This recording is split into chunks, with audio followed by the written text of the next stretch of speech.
오늘 우리에게 주시는 하나님의 말씀은 에스겔 48장 30절부터 35절까지의 말씀입니다.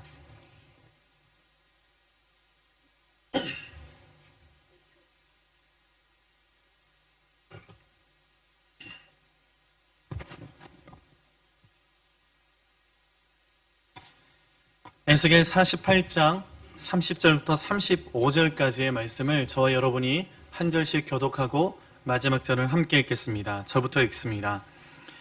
그 성읍의 출입구는 이러하니라. 북쪽의 너비가 4,500척이라.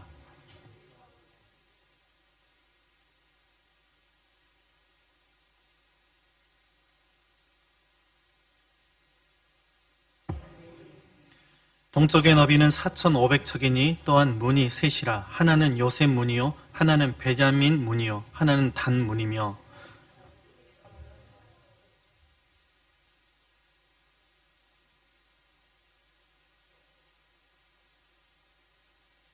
서쪽도 4,500척이니 또한 문이 셋이라. 하나는 갓 문이요, 하나는 아셀 문이요, 하나는 납달리 문이며. 함께 읽겠습니다. 그 사방의 합계는 18,000척이라. 그날 후로는 그 성읍의 이름을 여호와 산마라 하리라. 아멘. 오늘은 한국으로 치면 가정의 달 마지막 주일입니다. 가정의 달 마지막 주일인 만큼 우리의 가정의 이야기를 한 주 더 나누기를 원하는데요. 오늘 본문 말씀을 중심으로 하나님이 거기에 계시다라는 제목으로 하나님의 말씀 함께 나누기를 원합니다. 긴급사태가 연장이 되었다고 합니다.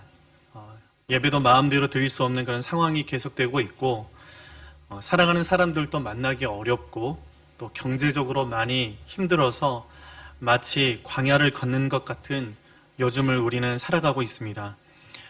그렇지만 그럼에도 불구하고 감사를 표현할 수 있는 것은 아마 그리스도인들밖에 없으리라는 생각이 듭니다. 왜냐하면 그럼에도 불구하고 하나님이 우리와 함께 하시기 때문입니다. 많은 성도님들이 좋아하시고 또 우리 예배 가운데 불렀던 찬송가 438장 가사처럼 빈들이든지 아골 골짜기든지 하나님이 함께 하시는 그곳이 바로 하나님의 나라인 줄 믿습니다. 하나님께서 함께 해주시고 그 하나님의 다스림이 있는 곳이 바로 천국이다라는 것입니다. 소망하는 것은 저와 여러분이 그 천국을 누리고 천국을 나눌 수 있는 믿음의 사람들이 되기를 간절히 소망합니다. 오늘 우리가 읽은 에스겔서 말씀은 총 48장으로 된 예언서입니다. 그 내용을 보면 크게 두 부분으로 나눌 수 있습니다.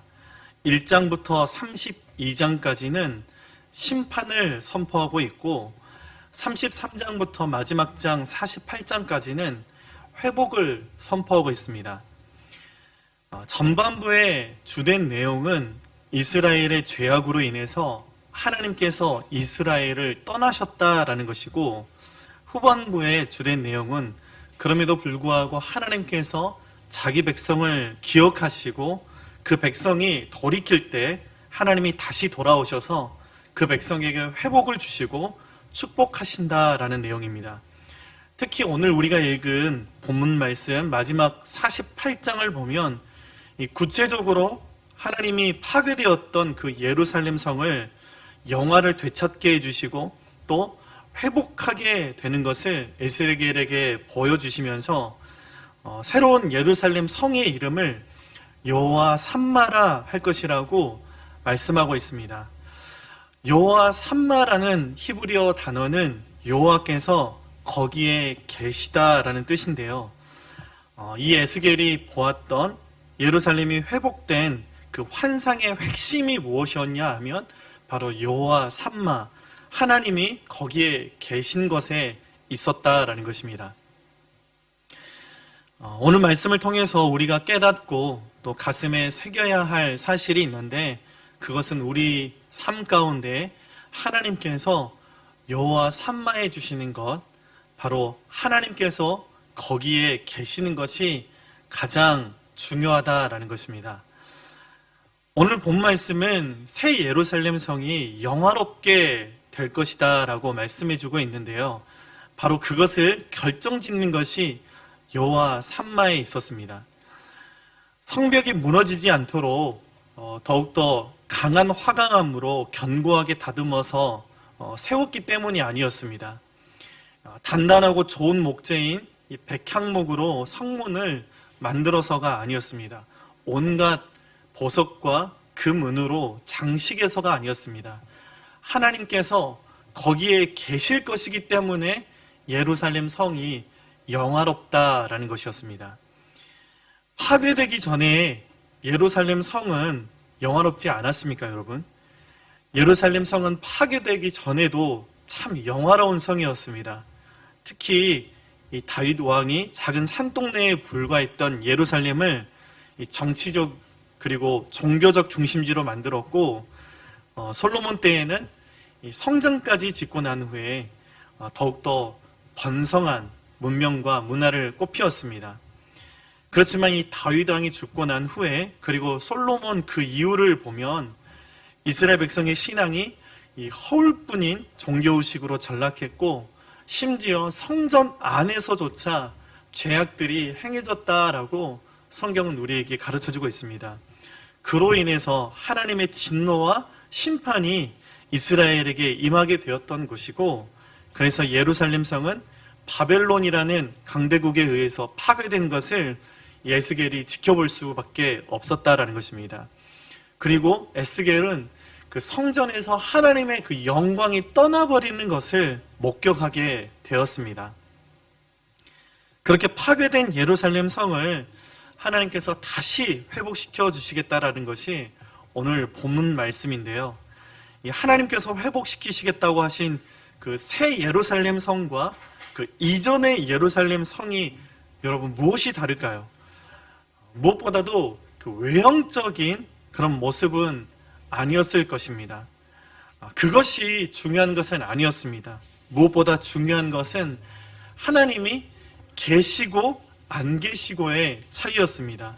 여러분, 그 차이가 하늘과 땅 차이보다 더 큰 차이임을 우리는 기억해야 한다라는 것입니다. 한국교회에 큰 영향력을 끼치고 있는 한 목사님의 이야기를 제가 오래전에 들은 적이 있었습니다. 그 목사님께서는 아주 어렸을 때 아버지가 돌아가셨다고 합니다. 그러니 불우한 어린 시절을 보낼 수밖에 없었고, 또 생활은 참 어려웠습니다. 그 목사님의 어머님의 이 헌신적인 사랑이 있었기 때문에 늘 그 목사님의 입술에서는 어머니의 기도로 내가 지금 있다라고 고백을 하셨는데요. 가정의 단인 만큼 우리 부모님들께 또 권면하고 부탁드리고 싶은 것은 우리 자녀들을 위해서, 그리고 우리 주일학교, 우리 교회학교의 자녀들을 위해서 함께 기도할 수 있는 저와 우리 부모님들이 꼭 되었으면 좋겠습니다. 부모님의 기도가 있는 자녀들은 망하는 법이 없다라고 우리가 경험적으로도 알고 있지 않습니까? 그 목사님께서 늘 하셨던 말씀이 어머니의 헌신적인 사랑과 그 희생과 기도가 나를 만들었다라는 것이었습니다. 그리고 그 불우한 환경 가운데에서도 내가 이렇게 성공할 수 있었다라는 것이었습니다. 그런데 어렸을 때 그 어머니께서 그 목사님께 자주 하셨던 말씀이 가슴에 한처럼 맺혔다라는 말씀을 하셨는데, 그 어머니가 이렇게 말씀을 하셨다라는 거예요. 자주 하셨다라는 겁니다.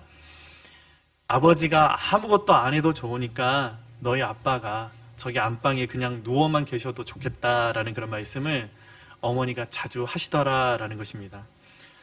여러분, 그 시절은 모두가 힘든 시기였습니다. 그런데 왜 그 목사님께서 또 그 가정이 더욱 힘들게 느껴질 수밖에 없었습니까? 바로 그것이 아버지의 부재에 있었다라는 것입니다.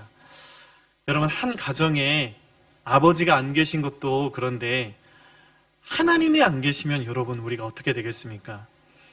제가 생각을 해보니까 정말 끔찍하더라고요.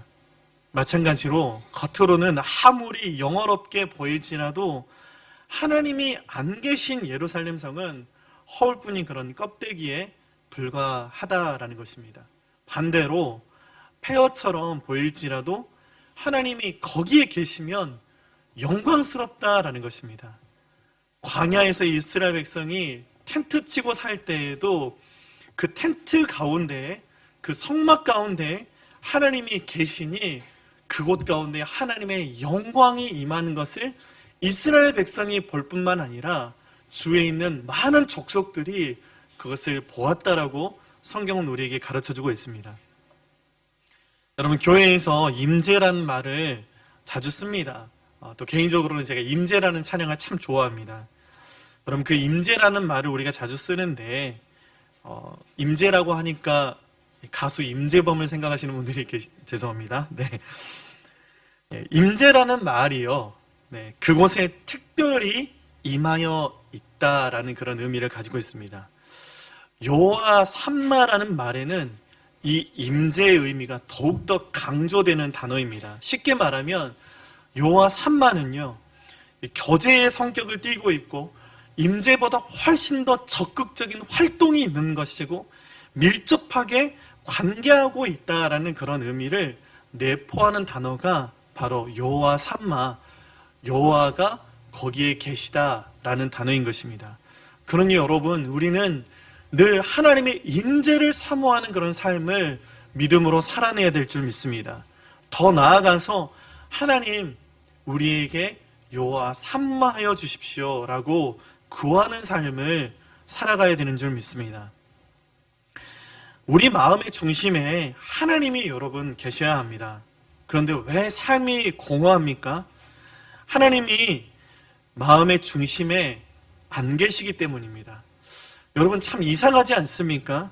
그리스도인들은 주님을, 하나님을, 성령님을 마음에 모셔드렸는데 여전히 공허하다라는 것입니다.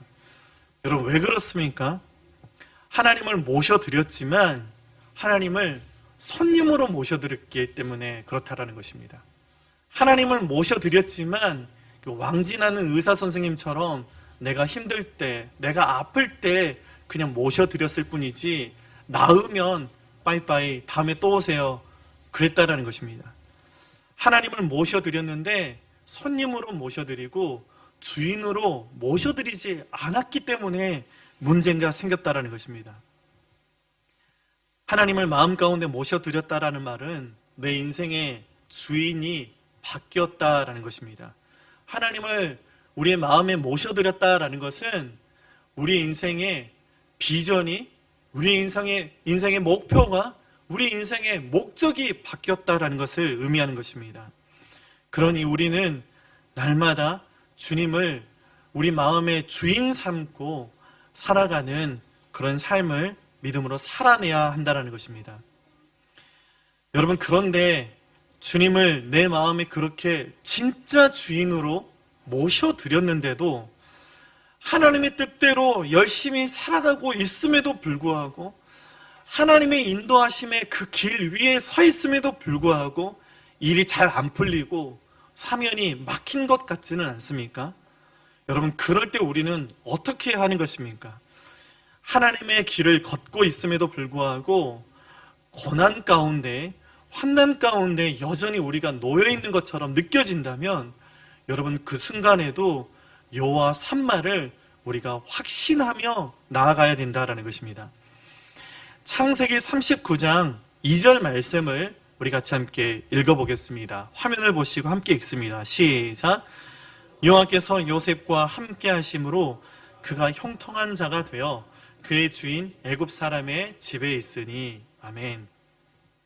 요셉은 하나님의 꿈을 믿었음에도 불구하고 하나님이 내 인생의 주인이십니다 라고 고백했음에도 불구하고 그 방향과는 정반대의 길로 들어서게 됩니다. 형들에게 미움받았을 뿐만 아니라 버림까지 받았고 그 성경에 우리 인류 역사상 인신매매의 첫 번째 대상이 되기도 했습니다. 머리가 될 것이라고 했던 그 하나님의 꿈과는 정반대로 꼬리가 되어버렸습니다. 그때에도 요셉이 붙들었던 것은 여호와 삼마였습니다. 여호와 삼마를 요셉이 확신했다라는 것입니다. 하나님께서 요셉이 종살이 할 때에도 노예로 팔려갔을 그 순간에도 요셉에게 여호와 삼마 해주셨다라는 것입니다. 그런데 여러분, 거기에 그치지 않습니다. 창세기 39장 23절 말씀 우리 같이 함께 화면을 보시고 읽겠습니다. 시작.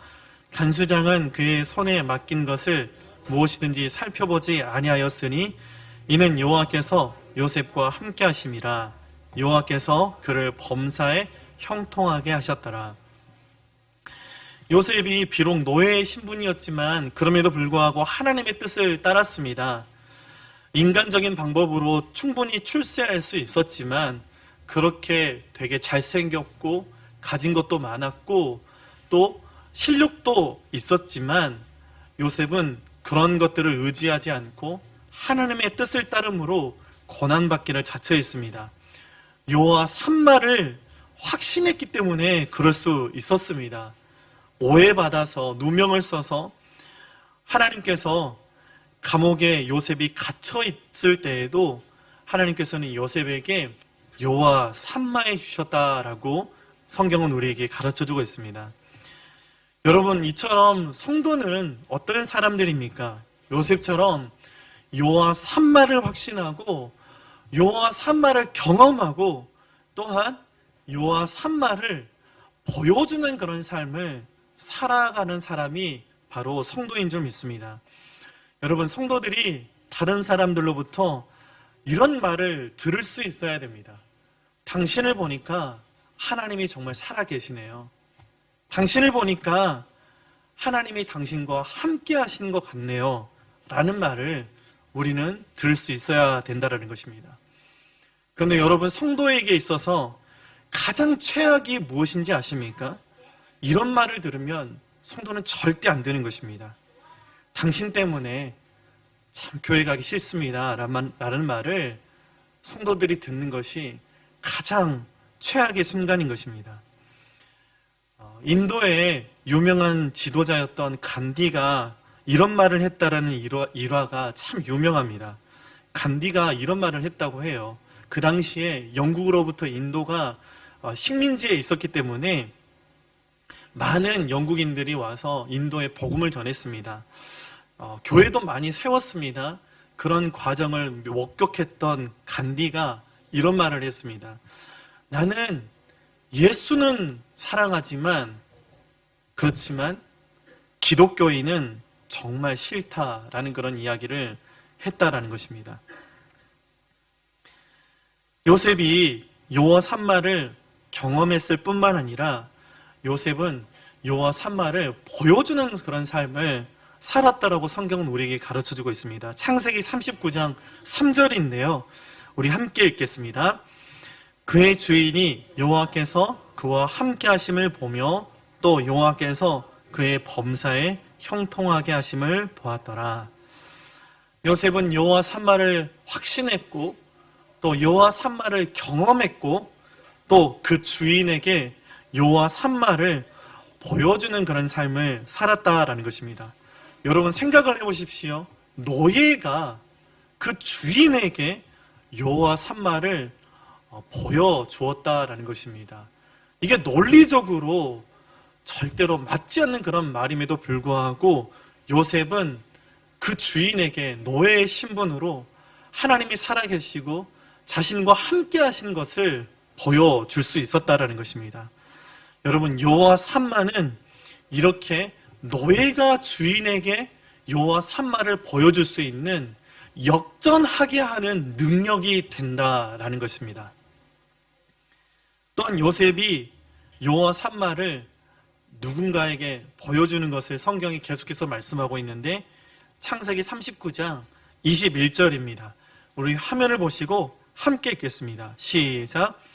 여호와께서 요셉과 함께 하시고 그에게 인자를 더하사 간수장에게 은혜를 받게 하시매. 이제 누명을 쓰고 억울하게 감옥에 갇혔습니다. 그럼에도 불구하고 요셉은 간수장에게 여호와 산마를 보여주었습니다. 죄수인 요셉이 하나님께서 자신과 함께 하신 것을 간수장에게 보여줄 수 있었다라는 것입니다. 세번역 성경을 보니까 간수장에게 은혜를 받게 하심에 라는 부분을 이렇게 번역을 해놓은 것을 보았습니다. 간수장의 눈에 들게 하셨다라는 것이었습니다. 여러분, 여호와 삼마는 흙탕물 속에서도 빛나는 보석처럼 그 사람을 어떤 상황과 환경에서도 빛나게 하는 능력이 된다라는 것입니다. 지난주에 우리는 성령 강림 주일로 예배를 했습니다.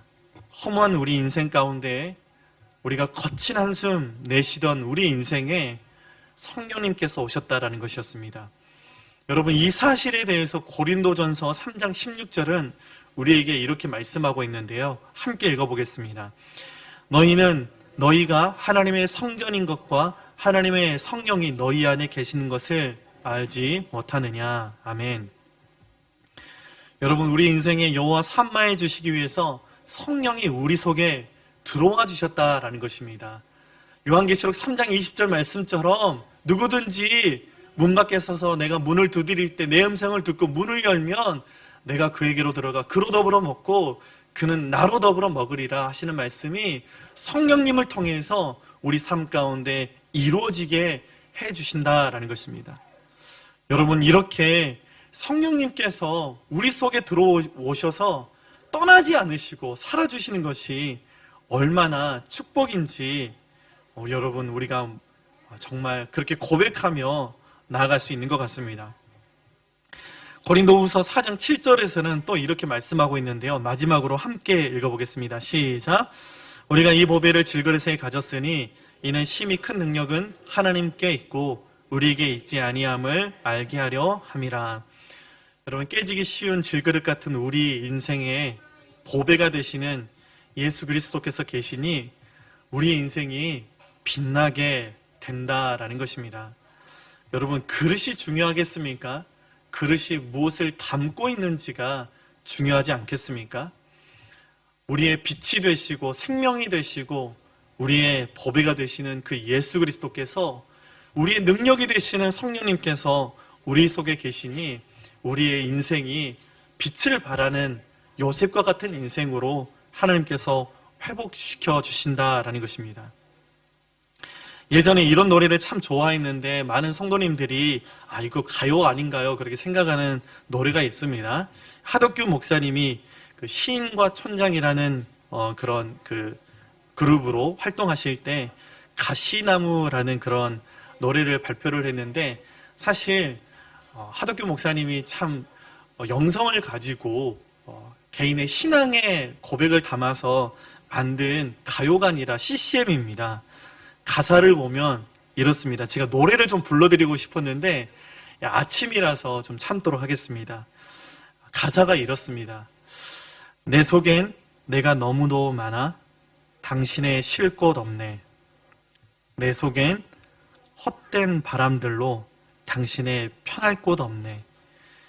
내 속엔 내가 어쩔 수 없는 어둠, 당신의 쉴 자리를 뺏고, 내 속엔 내가 이길 수 없는 슬픔, 무성한 가시나무 숲 같네. 바람만 불면 그 메마른 가지 서로 부대끼며 울어대고, 쉴 곳을 찾아 지쳐 날아온 어린 새들도 가시에 찔려 날아가고, 바람만 불면 외롭고 또 외로워 슬픈 노래를 부르던 날이 많았는데, 내 속엔 내가 너무도 많아서 당신의 쉴 곳 없네. 여러분, 우리의 마음을 너무나 잘 나타내는 그런 노래 아닙니까?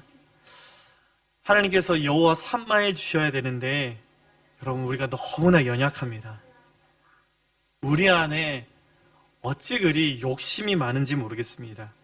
우리 안에 하나님 이외의 것들로 너무나 가득하다라는 것입니다. 그것이 문제이다라는 것입니다. 말씀을 맺으며 새 예루살렘 성이 영화로울 수밖에 없었던 그 이유는 겉모습에 있지 않았습니다. 하나님이 거기에 계시기 때문이다라고 오늘 본문은 우리에게 말씀합니다. 여러분, 우리 삶에 하나님이 여호와 삼마하고 계시는지가 중요합니다.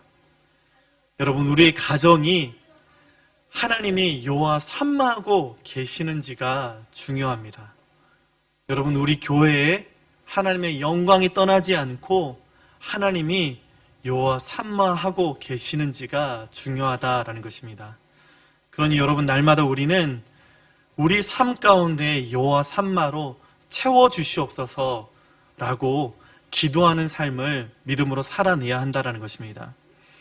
그리고 또한 우리 삶 가운데, 우리 삶의 중심에, 우리 가정 가운데, 우리 교회 가운데 하나님께서 여호와 삼마하고 계시는지 날마다 우리는 점검하며 살아가야 한다는 것입니다. 우리의 심령에도, 우리의 가정에도, 우리 교회에도, 우리의 일터에도 여호와 삼마해 주셔야 소망이 있습니다. 여호와 삼마해 주셔서 우리의 삶을 하나님께서 통치하시고 다스려 주시고 간섭해 주셔야, 상관해 주셔야 우리의 삶이 영화로운 줄 믿습니다. 마귀가 예수님을 너무나 잘 알았습니다. 하나님의 아들인 줄 마귀가 잘 알고 있었습니다. 그런데 마귀가 예수님께 뭐라고 합니까? 예수님, 나와 상관하지 마십시오 라고 했다라는 것입니다. 여러분, 우리는 예수님께, 그 하나님께, 성령님께 그렇게 간구해야 됩니다. 하나님, 우리와 상관해 주십시오. 나와 좀 상관해 주십시오. 내 일에 상관해 주십시오. 우리 교회의 사역 가운데 하나님께서 상관해 주십시오. 하나님과 상관없는 인생이 아니라 하나님과 상관 있는 여호와 삼마해 주시는 인생 되게 해 주십시오 라고 우리가 기도하며 나아갈 때 우리의 삶이 여호와 삼마로 복되고 새로워질 수 있다라는 것입니다. 간절히 소망하는 것은 우리의 인생도 이런 인생이 되기를 기대해 봅니다. 당장은 경고와 절망의 소리밖에 들리지 않지만 결국은 축복과 그 소망의 잔치로 만치는 인생, 당장은 하나님이 계시지 않는 것 같이 우리가 느껴질 수도 있겠지만 뒤돌아보면 하나님이 거기에 계신 인생이기를 간절히 소망합니다. 이 한 주도 이러한 여호와 삼마의 복을 누리고 나누는 저와 여러분이 되기를 주님의 이름으로 축원합니다. 기도하겠습니다. 하나님 아버지, 질그릇 같은 우리의 인생 가운데에 여호와 삼마하여 주셔서 감사합니다. 간절히 기도하는 것은 우리의 인생에 들어오셔서 사시는 성령님께서 우리의 인생을 주장하시고 인도하시고 상관하여 주시옵소서. 우리 가정에 여호와 삼마하여 주시옵소서. 우리 교회에 여호와 삼마하여 주시옵소서.